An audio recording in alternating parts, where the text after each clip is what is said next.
नमस्कार, मैं मनभूषण कुमार। आप सबको मैं अपने YouTube चैनल पर स्वागत करता हूँ। प्रधानमंत्री नरेंद्र मोदी ने आज 2 दिवसीय दौरे पर बनारस पहुँचे और ये कार्यक्रम रविवार दोपहर लगभग 3 बजे काशी आने का हुआ। बनारस की सड़कों पर रोड शो निकला तो लोगों ने उनका जमकर स्वागत किया। एयरपोर्ट से शहर तक सड़क के किनारे लोगों ने गुलाब की पंखुड़ियां से भव्य स्वागत किया। पीएमओ ने नमो घाट पर काशी तमिल संगमम 20 का उद्घाटन किया और फिर बरेका गेस्ट हाउस जाने की तैयारी की। इससे पहले सो पिछले साल काशी तमिल संगमम हुआ था। अभी जो कार्यक्रम हुआ वो दूसरा था और नरेंद्र मोदी ने नमो घाट पर काशी तमिल संगमम 2023 का रिमोट दबाकर उद्घाटन किया। इसके अलावा काशी तमिल ट्रेन को हरी झंडी दिखाकर रवाना किया। कार्यक्रम को संबोधित करते हुए प्रधानमंत्री नरेंद्र मोदी ने कहा कि तमिल से काशी आने का मतलब भगवान महादेव के एक घर से दूसरे घर आना है। इस दौरान स्टेज पर मुख्यमंत्री योगी आदित्यनाथ भी मौजूद थे। प्रधानमंत्री ने कहा कि विकसित भारत का संकल्प यात्रा कार्यक्रम में अलग अलग योजनाओं के लाभार्थियों से हमें बात करनी है और बाद में उन्होंने लाभार्थियों से बात भी किया। इस कार्यक्रम में उन्होंने विकसित भारत संकल्प यात्रा को सफल बनाने के लिए सांसद के नाते जो दायित्व बनता है उन्हें भी इस कार्यक्रम को समय देना चाहिए। वह आज सांसद और सेवक के रूप में हिस्सा लेने आए हैं। भारत में लगभग 4 करोड़ लोगों को पक्का मकान मिला है।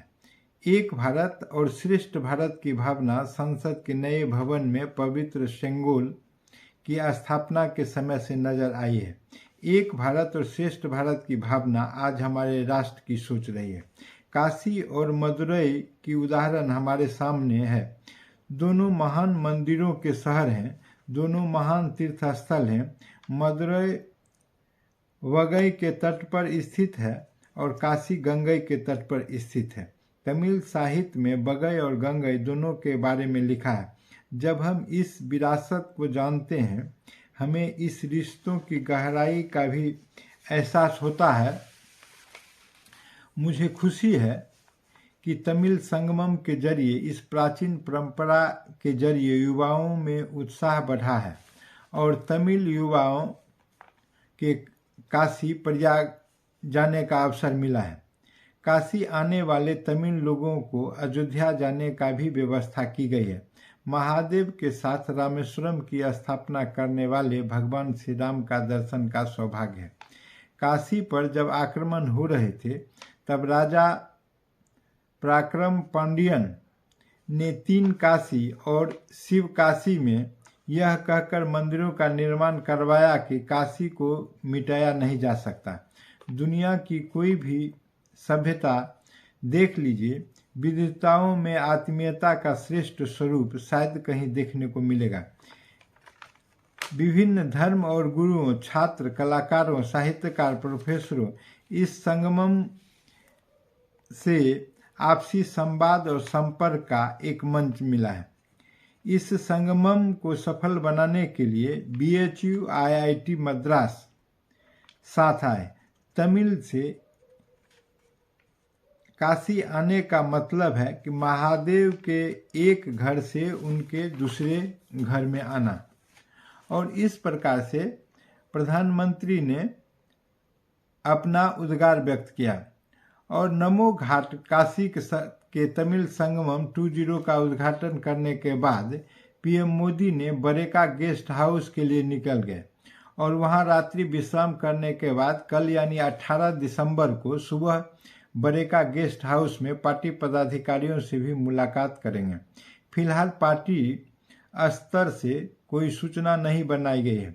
मगर माना जा रहा है कि लोकसभा चुनाव की तैयारियों को जानने के लिए पीएम कुछ पदाधिकारियों को अपने पास बुलाकर बातचीत करेंगे। 18 को हेलीकॉप्टर से ही काशी का भ्रमण करेंगे। पीएम मोदी 2 दिवसीय दौरा के लिहाज से भी खास है।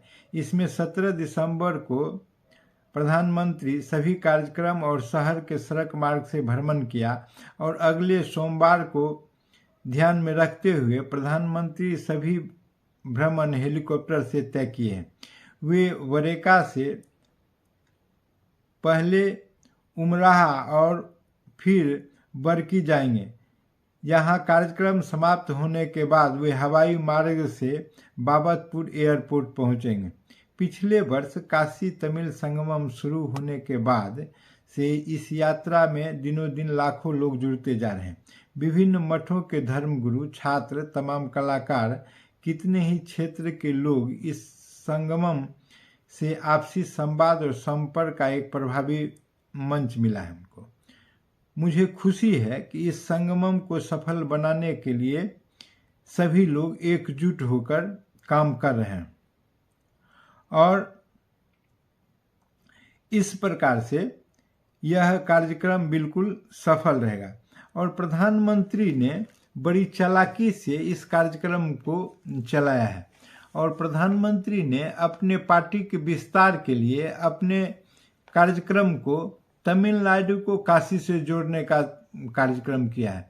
काशी जहां एक बहुत जबरदस्त धार्मिक स्थल है, जहां काशी लोग आते हैं दो बात से लेके, जब मृत्यु हो जाने के बाद काशी और गया दो जगह जा रहे हैं लोग, जो कि तमिल से आने वाले लोगों का कहना है उनका धर्म स्थल है, तीर्थ स्थल है, तो वो अपना कर्म करते हैं।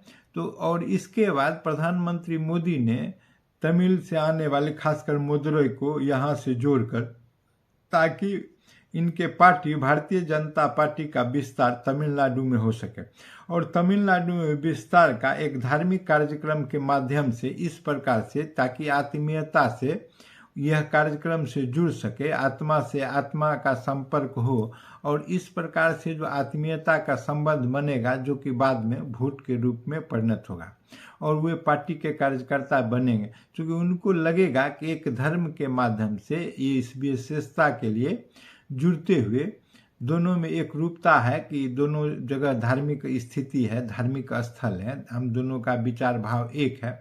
इस प्रकार से यहाँ के लोग वहाँ से जुड़ेंगे, आएंगे, जाएंगे और समझेंगे और फिर इस प्रकार से हिंदू का जो हिंदी भाषी क्षेत्र का जो कार्यक्रम है वह वहाँ भी लागू हो पाएगा।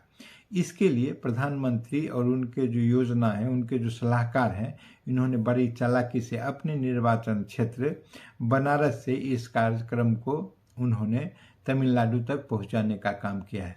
और यह भी एक बात है कि इसके माध्यम से जिस प्रकार बनारस में कुछ विकास के काम हुए हैं, कई मंदिर को तोड़कर एक मंदिर बनाया गया, एक मंदिर का विस्तारीकरण किया गया, गंगा घाट का सफाई किया गया, तो प्रधानमंत्री चाहते हैं कि मेरे द्वारा जो गंगा के लिए किया गया कार्य या काशी में जो काशी विश्वनाथ के कॉरिडोर जो बनवाया गया, तो इसकी चर्चा देश के दूसरे दूसरे भागों में हो, ताकि वहां जाकर भी लोग यह बताएं कि देखिए प्रधानमंत्री जो है अपने क्षेत्र में किस प्रकार से कार्य कर रहे हैं। और बड़ी चालाकी से जिस प्रकार से तमिल संगमम के लिए प्रधानमंत्री अपने संसदीय क्षेत्र काशी आए हैं और उन्होंने बड़ी चालाकी से रात्रि विश्राम भी करने का निर्णय लिया है और इस प्रकार से अपने कार्यक्रम को, अपने उद्देश्य को, अपने रीति नीति को दूसरे एक जगह से दूसरे जगह तक पहुंचाने का कार्य करेंगे।